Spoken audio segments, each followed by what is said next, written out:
Hi there, I'm Emmy Speens, and today I'm talking about Resident Evil Village and all of the ways I think it needs a hand. Get it? In this video, I'll be doing my best to avoid spoilers, but if you haven't played the game and you're really attached to the idea that this story is going to be something worth waiting for, I think you should nurture that feeling and follow through with it by not watching this video.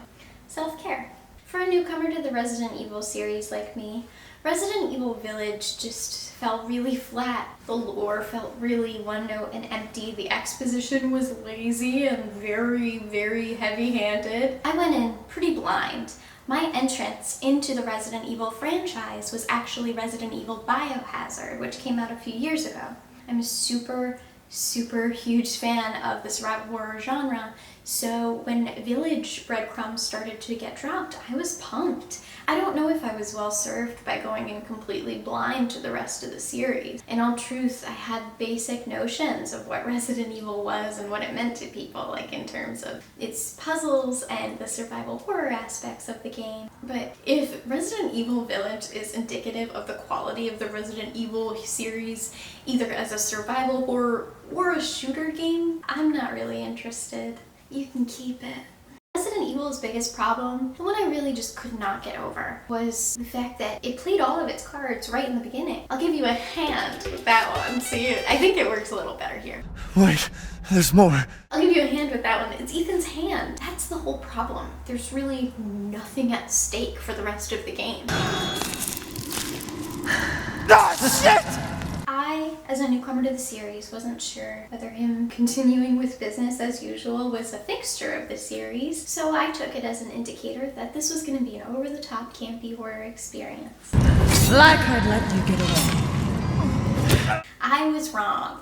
You can get the message that Ethan's invincible pretty quickly, and not in the classic video game sense, the way all protagonists kind of are, but in the sense that after one of the first encounters with your first boss in the game, she slices off your arm, he screws it back on, and says good. Good. Man, screw this castle. Like, that's expected. He's not fazed by it, so why would I be? I found the lore to be extremely disappointing. I have a sense that this isn't indicative of the rest of the series. Something compared to a police department in the earlier games or a research facility, that's easier to get some of this really dense, like kind of experimental information across. That's easier there than it would be in the village setting that they chose for this game. But they had a more rural, rustic setting for Resident Evil Biohazard, so I'm not really sure. It was all just very straightforward. Like, everything was basically written out on the page. Every single boss fight, a step-by-step guide on how to defeat them. And then, after the fight, you get the entirety of their backstory, which is always the same. Everyone loves Mother Miranda, and they're obsessed with her. Why won't she love them more? Mommy issues. Insidious. Look, everyone jokes about daddy issues, but mommy issues are what are really, like... I lost everything trying to get that joke out. The reason I was so excited for Resident Evil Village was the fact that the name Village implies that there's going to be this dark, dense history, this nice, meaty kind of lore to dig into. But there's none of that here in Resident Evil Village. Everything falls flat. One of the main problems with Resident Evil's lore is the fact that their only means of exposition is really those notes. Yeah, they have voice in the notes, but you're not getting these distinct characters. A lot of the time, in fact, almost 100% of the time, you're not going to meet the writer of that note. I feel like the developers kind of thought that whole sequence with that village girl in the beginning of the game was a good substitute for meaningful human connection. There. That's our way out. Thank God. But what then? The village is still full of monsters. We can't fight them. There's too many. Hey, don't talk like that. It just seems gratuitous, just to watch her burn. Ethan, go! Save your daughter! Elena, don't give up! Reach for me! God damn it!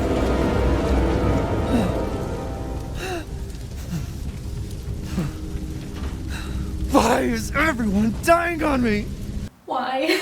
I wanted spooky fun in a spooky village, and I feel like I didn't get any of that. 90% of the game, you don't actually spend it in the village. 90% of the cutscenes are in the village, but most of the actual gameplay is off in the boss layers, which is fine, but you're not actually experiencing the village. Again, this doesn't need to be a detriment to the game, but every boss layer feels detached and distinct from the others. There's no core theme threading all of the bosses together other than the fact that they're just outcasts that love Mother Miranda and want her attention. They all tell their story through notes. Boring. The village itself is super disappointing. All the villagers in the game, if they're men, are indiscriminately prideful and angry, and if they're women, they're maternal figures that are simpering at the first sign of danger, despite the fact that they've been living in this place where people are getting picked off, allegedly, or they're not.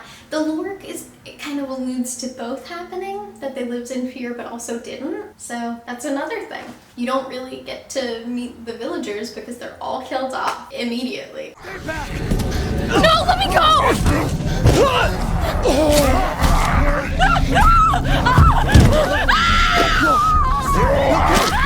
We have to go! Houses within the village itself are nearly identical to one another. It was really disappointing to go into each house and just find a carbon copy experience. Whether it's through notes or like the decorations, there was no personality that differentiated the houses or the people that used to inhabit them.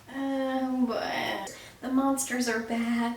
I love the idea of all of these separate mythologies coming to life as a result of mutations and mold and stuff. But why the robots? Why the robots, you know? Why the robots? I didn't get the robots. The thing that makes the rest of the monsters so bad is the presence of the robots. Like, it really makes everything else feel like, wait, this doesn't make sense. Like, why are some people it doesn't make sense. It doesn't make sense. You know, I was thinking about it and it doesn't make sense. It just doesn't. Okay, so here's the sequence of monsters that you meet. You get a note of explanation for each variation. And there are sub-variations and they each get a note. So you get the lichens, you get the zombies, or the vampires. You get zombie vampires. You get zombie vampires or vampires. Take your pick. You get the dolls, you get the lichens again smattering throughout the village, you get the fish man, and then you get the werewolves, I think, a little bit, and then you get the super robot werewolves. Sorry, lichens. Ugh. They never follow through with any of them. As soon as you start getting into one lord's house and the mythology of one setting and one little enclave and one sequence within this little village, you get thrown into the next one. They kind of feel like incomplete parts of a larger game taken and put it into sequence, like you're not getting the full game. Because nothing's ever fleshed out. Basically, Resident Evil Village is a bullet machine simulator until your next cutscene. With one exception, and we'll get there. The combat patterns are boring, predictable, the loops are easy to game, the AI is really dumb. Anything and everything interesting that happens in Resident Evil Village happens in a cutscene that you have no control over. I can't do anything! You can kind of see it coming a mile away after the first one, and it never stops. Every time you see something that might be mildly compelling, you might as well just go get a snack and enjoy the show, because you don't have any agency in it. As a newcomer to the series, again, I only had vague ideas of what to expect, but one of them definitely was resource management. However, it became abundantly clear after hoarding things in Lady Dimitrescu in the big lady's house. It became very abundantly clear to me that hoarding things, resource management, it would never become pertinent to gameplay. I was just hailing bullets left and right. Maybe once or twice things got kind of dicey with my shotgun, but even then, it really didn't make a dent in my gameplay. Am I just good at video games? Am I just the best? Let me know down below. I'm sure you already have. But if you haven't, take a minute to like and subscribe. I'll wait. Did you hear my mouth? The puzzles were a huge letdown. I wasn't sure what to expect exactly when it came to puzzles, but I did know that I should be expecting something. They were just kind of paint by numbers. There wasn't any agency in solving them. There wasn't any creativity. These puzzles were really childish and boring. Assemble a wheel where you know where all the parts are and they're really easy to get. You just don't get hit by water. Like, it's just little silly fetching things that don't contribute to the story. And when there's already such a lack of that, it really takes away from the momentum of the game at large. Whatever little tension there was in the story was immediately broken because these puzzles didn't relate to their surroundings really. They felt really shoehorned in, like they were meant to be like a little stopgap between action sequences and cutscenes. The mechanics for some of those puzzles,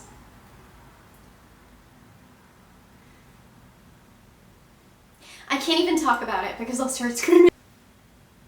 Fuck Chris Redfield. Fuck him. He's a dick. He's a toxic breadcrumbing asshole. Girl, get away from him. Go. He smiles once. And it's when he's talking about killing Miranda, talking about killing a woman. It's fine that they're gonna kill her. They could have easily just not had him smile. And also, Chris Redfield, step down as team leader, my guy. You are ill-equipped for the emotional labor involved. One of his subordinates goes up and he's like, hey Chris, you should have told Ethan about that thing. And Chris is like, yeah. The subordinate is like, no, you still should have told him. And Chris is like, yeah. I know it's too late now, but we really should have told Ethan the plan. There wasn't time. We didn't expect Miranda to act so soon. Even so, you should have told him. Yeah. And then 5 minutes later, when he has an opportunity to actually like take that criticism, internalize it, and kind of just like come to a new understanding of his duties to his team and humanity at large, when Mia asks, what happened to Ethan? He basically tells her to sit down and shut up. Strap in. Not before you tell me where Ethan is. I know he wouldn't abandon us. Chris, what have you done? He's gone! He's a bad leader. Chris Redfield, step down. I know I've been roasting the amount of cutscenes in this freaking game, but Chris Redfield's section should have been a cutscene. If every other aspect of this game was just being a bullet machine simulator, Chris Redfield's was even worse.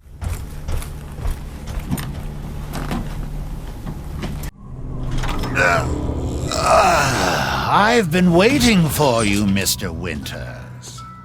The Duke. The Duke, hey. The Duke was by far one of the creepiest parts of the game. I was not expecting him at all. He came straight out of left fields for me. I think he was underutilized. He was really good at alluding to certain plot points with subtlety. If the rest of the game hadn't bashed them over the head with a hammer, it probably would have been harder parsing his clues out and a lot more fun. Does this look familiar to you? He was definitely a tool for exposition that they just barely, they tasted it. They tasted it and they were like, no, but they should have been yes. Yes, Duke, more. More, Duke, more. I love the vague allusions to cannibalism. I think that's so funny. I think his entire thing, like, why is he barefoot? He's the Duke. Like, you've seen his setup and his style. The moment we've all been waiting for, the part of the game I did like. Beneviento's house was the best part of the game. I'm so sorry if I'm butchering that. I've really practiced a lot, but my big luscious lips keep getting... The effectiveness of scares in Beneviento's house really underscores how ineffective they are in the rest of the game. While the rest of the game is a smattering of jump scares and kind of fake outs, Beneviento's house is different. Then it gets scary, and the puzzles contribute to the sense of eeriness. It really ramps up the tension quickly. You start to see nefariousness where you didn't before. Just beautiful. And it is so short. Maybe its length is why it's so successful, but it's so short. The puzzles in Beneviento's house are not just a stopgap between cutscenes or action sequences or where the scares actually happen. The puzzles themselves are the scares. You have to like scramble around in the dark. You come back and there's more doll parts, or you're in the well and you hear baby sounds and then there's just a rocker. It's just great. It'll be fine. It'll be fine. I think it does a great job of just slowly ramping everything up to this crescendo of a giant man-eating baby. The baby monster came out of fucking nowhere for me, dude. I loved it. The monsters in Beneviento's house feel really like distinct to Beneviento. The storytelling happens through the monsters and vice versa. This, in conjunction with Ethan's own fears over his inability to parent and protect his family, it's just great. It's the closest you'll come to thematic representation anywhere in the game, but fuck that. I don't care about that. It was fucking spooky as hell. My favorite part was the simple monster design. If the wiggly baby worm catches you, it swallows you. The baby itself is earnest and sweet. It wants to swallow you whole just like babies do in real life. Aww. Even though the physical chase is pretty linear, there are a variety of hiding places and loops you can engage the baby with that actually make it feel like you have agency in this game for the first and pretty much only time. Plus, your guns are taken away, so the stakes are immediately higher. You have to use your surroundings to get out of there, and your surroundings are fucking terrifying. Good luck, Chief. You have to engage with them, even though they're scary and give you uncanny valley. And you want to, because it's engaging. It's inviting you into the space. There's mystery and there's rewards. It's a very simple example of what's wrong with the rest of the game. And quite frankly, we have to talk about the lack of diversity in this game. I know people are going to be in my comments trying to convince me like, oh, it's a village in Europe and why does everything have to be blah, blah, blah. You guys, it's magical fungus mold with robot werewolves. I'm not taking questions about this. It's a AAA horror game in 2021. They can put people of color in this game. Thank you. Overall, as a newcomer to the Resident Evil franchise, I was disappointed with Resident Evil Village. I have no clearer understanding of the series at large, the lore, or the themes. It didn't feel anything like the Resident Evil I'd seen in previous games and gameplay. It barely even felt like reminiscent of Biohazard, the game that inspired me to purchase this one in the first place. I didn't get a sense of accomplishment or heroism from this game. In truth, it felt like a foregone conclusion ever since Ethan screwed his arm back on. Every fight happened the same way and there was no escalation in difficulty, at least for me. That's not me trying to flex. I was really bored. Resident Evil The Village is not a game I would recommend that you play until it's on sale.